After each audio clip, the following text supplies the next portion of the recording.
함께 한번 기도하겠습니다. 사랑하는 하나님께서 우리에게 은혜를 더하여 주셔서 우리 주님을 의지하고 살아가는 삶을 살 때마다 하나님이 주시는 기쁨과 하나님이 주시는 사랑을 경험할 수 있게 해주시니 감사를 드립니다. 주님께서 우리에게 하나님의 살아계시는 은혜를, 우리 주님의 능력의 역사를 하나님 삶 속에 늘 부어주시고, 우리 주님께서 정말 무엇을 하든 어디에 있든 하나님이 보시기에 더 아름답고 하나님이 보시기에 더 행복한 삶을 살아갈 수 있는 주님의 사람이 될 수 있도록 하나님 도와주십시오. 하나님, 삶에 있는 필요들, 삶에 있는 문제들 하나하나 주님께서 보아주시고 해결하여 주시고, 하나님 앞에 아뢰는 기도들마다 주님이 응답하는 역사 일어나도록 하나님이여 도와주옵소서. 모든 말씀 예수님 이름으로 기도합니다. 아멘. 오늘은 스가랴 9장 1절부터 8절까지의 말씀을 우리 함께 읽도록 하겠습니다. 스가랴 9장 1절부터 8절까지의 말씀 우리 함께 읽도록 하겠습니다. 같은 목소리로 함께 읽습니다. 시작. 여호와의 말씀이 하드락 땅에 내리며 다메섹에 머물리니 사람들과 이스라엘 모든 지파의 눈이 여호와를 우러러 봄이니라. 그 접경한 하마세도 임하겠고 두로와 시돈에도 임하리니 그들이 매우 지혜로움이니라. 두로는 자기를 위하여 요새를 건축하며 은을 띠끌같이 금을 거리에 진흙같이 쌓았도다. 주께서 그를 정복하시며 그의 권세를 바다에 쳐넣으시리니 그가 불에 삼켜질지라. 아스글론이 보고 무서워하며 가사도 심히 아파할 것이며 에그로는 그 소망이 수치가 되므로 역시 그러하리라. 가사에는 임금이 끊어질 것이며 아스글론에는 주민이 없을 것이며 아스도세는 잡족이 거주하리라. 내가 블레셋 사람의 교만을 끊고 그의 입에서 그의 피를 그의 입 사이에서 그 가증한 것을 제거하리니 그들도 남아서 우리 하나님께로 돌아와서 유다의 한 지도자 같이 되겠고 에그로는 여부스 사람 같이 되리라. 내가 내 집을 둘러 진을 쳐서 적군을 막아 거기 왕래하지 못하게 할 것이라. 포악한 자가 다시는 그 지경으로 지나가지 못하리니 이는 내가 눈으로 친히 봄이니라. 아멘. 스가랴서는 전체 17장으로 구성이 되어 있습니다. 14장으로 구성이 되어 있습니다. 14장으로 구성되어 있는 스가랴는 전반부인 1장부터 8장까지는 우리가 환상과 금식에 관한 내용을 담고 있다라고 이야기를 했었지요. 1장부터 6장까지 8개의 환상이 나왔고, 그리고 7장과 8장의 금식에 관한 이야기들이 함께 나왔던 것을 우리는 보았었습니다. 그리고 오늘부터 9장 후반부를 나누게 되는데, 이 9장부터 14장까지에는 시와 같은 운문이 많이 등장을 합니다. 그리고 그 전체적인 내용이 앞부분에 있는 전반부의 말씀과는 꽤나 큰 차이가 있다라는 걸 여러분이 보실 수 있게 될 겁니다. 하지만 중심 내용에 있어서는 이 스가랴 전체가 같은 메시지를 이야기를 하고 있습니다. 앞부분에서는 성전 건축과 거기에 거하실 하나님에 대한 이야기, 이런 이야기들이 주를 이루었다면 후반부에서는 미래의 구원에 대한 메시지, 좀 미래에 관한 이야기를 많이 하게 될 겁니다. 그리고 이제 메시아적인 인물에 관한 이야기를 좀 더 강하게 하는 게 이 스가랴의 후반부입니다. 그래서 이 메시아적인 인물이 나타나서 새 시대를 여는 중요한 역할을 할 것이다 라는 이야기를 우리에게 강조할 부분이 바로 9장부터 14장까지의 말씀이 되겠습니다. 그렇기 때문에 신약 성경이 예수님을 묘사할 때 스가랴 9장에서 14장까지의 이 표현들을 꽤 많이 사용을 하거든요.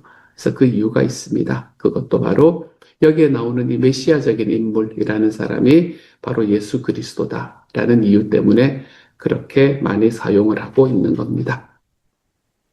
오늘의 본문이 9장, 그것은 9장부터 14장까지의 첫 부분인데 이 부분에서는 하나님의 백성인 이스라엘을 그동안 괴롭혔던 유다의 주병국들을 주님께서 꺾으신다는 거다. 꺾으신다라는 이야기를 함께 이제 오늘 읽지 않은 내일 읽을 부분에 의하면 메시아께서 오실 것이다 라는 것을 강조하는 이런 이야기들이 9장에서 나타납니다. 오늘은 그 중에서 앞부분 유다의 주병국들을 주님께서 심판하신다라는 그 내용을 함께 한번 살펴보게 될 거예요.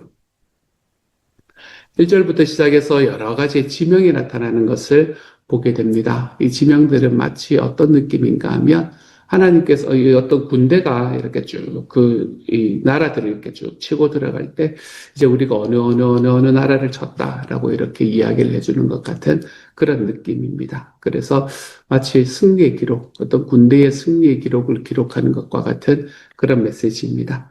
1절에서는 하드락, 메삭, 다메섹이라는 곳이 나타났고 2절에서도 이렇게 원정을 떠나서 승리한 내용을 기록하듯이 여러 지명들이 나열되고 있는 것을 봅니다. 2절에는 그 접경한 하맛에도 임하겠고 두로와 시돈에도 임하리니 그들이 매우 지혜로움이니라 라고 이야기를 합니다.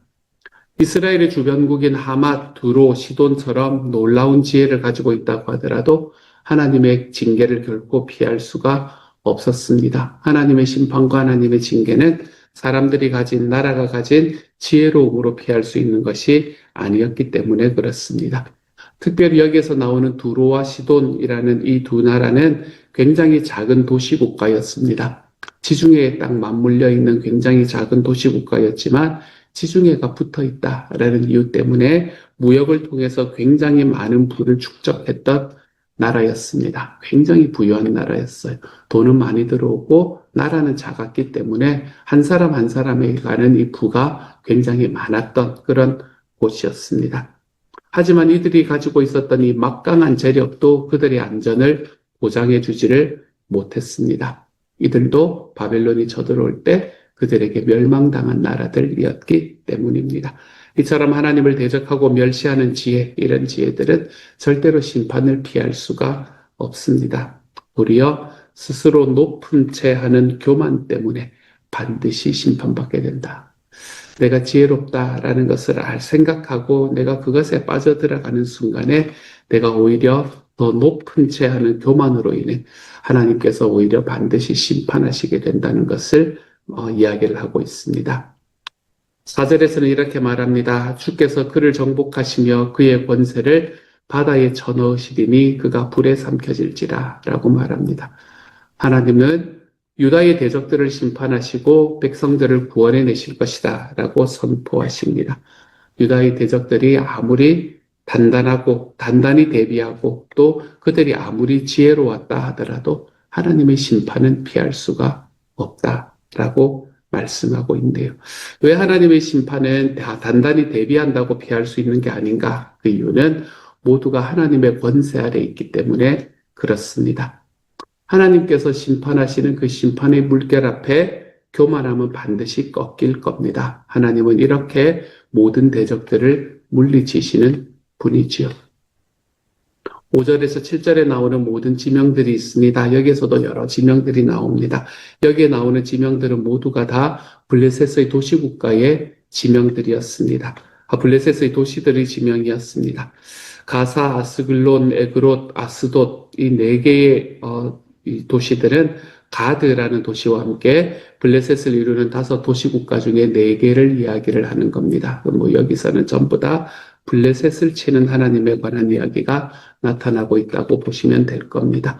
그리고 이들이 심판을 받는 이유도 교만 때문이다 라고 이야기를 하고 있네요. 교만은 하나님이 미워하시는 겁니다. 우리에게 있는 교만은 우리를 하나님을 멀리하게 합니다. 왜냐하면 주님을 아는 지식이 가장 소중하기 때문에 그렇습니다. 우리를 주님에게서 멀리하는 어떤 소유물이라 하더라도 그것은 우리들의 삶에 해가 될 뿐이다 라고 말씀을 전했던 기억이 있습니다. 재능이든 돈이든 지식이든 우리의 삶에 유익하다고 생각하고 내가 그것을 가지고 있으므로 누군가가 내 삶을 우러러 볼 것이라고 여기는 그것들이 우리를 교만의 자리로 이끌고 간다면 그것들은 더 이상 우리 삶에서 유익한 것이 될 수가 없습니다. 하나님 앞에 교만이라는 것은 심판의 도구가 될 뿐입니다. 우리가 하나님 앞에 높아지려고 하는, 우리를 높이려고 하는 그 어떤 시도들도 하나님 앞에서는 무너질 뿐입니다. 그러니 하나님 앞에 겸손하게 살아가는 오늘 하루가 되어 가시기를 소망합니다.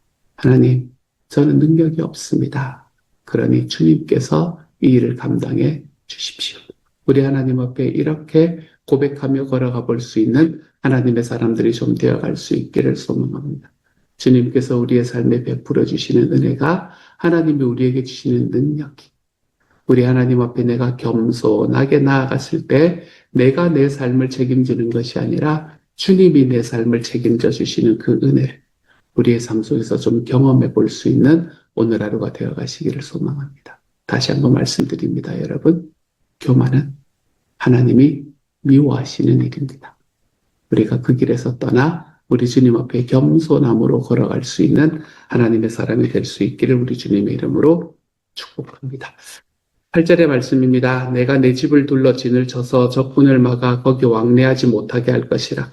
포악한 자가 다시는 그 지경으로 지나가지 못하리니 이는 내가 눈으로 친히 봄이니라 라고 이야기합니다. 주님의 말씀이 임하는 곳마다 정의로운 심판이 행해집니다. 그리고 하나님의 정의로운 심판이 행해짐과 함께 놀라운 구원의 역사가 이루어지기도 합니다. 하나님은 모든 것을 친히 정확하게 보고 계십니다. 하나님께서는 온 세상을 눈으로 친히 보시기에 심판받아야 할 자가 누군지를 정말 정확하게 잘 알고 계십니다. 우리가 자녀들을 키울 때 자녀들이 부모 앞에서 거짓말을 하는지 안 하는지 부모들은 너무나 쉽게 합니다. 자녀들이야 이렇게 이야기하면 완벽하겠지라고 생각해도 속아주는 거지. 정말로 정확하게 알 수 있습니다. 그렇게 아는 것처럼 우리도 하나님 앞에서 모든 것이 쉽게 드러납니다.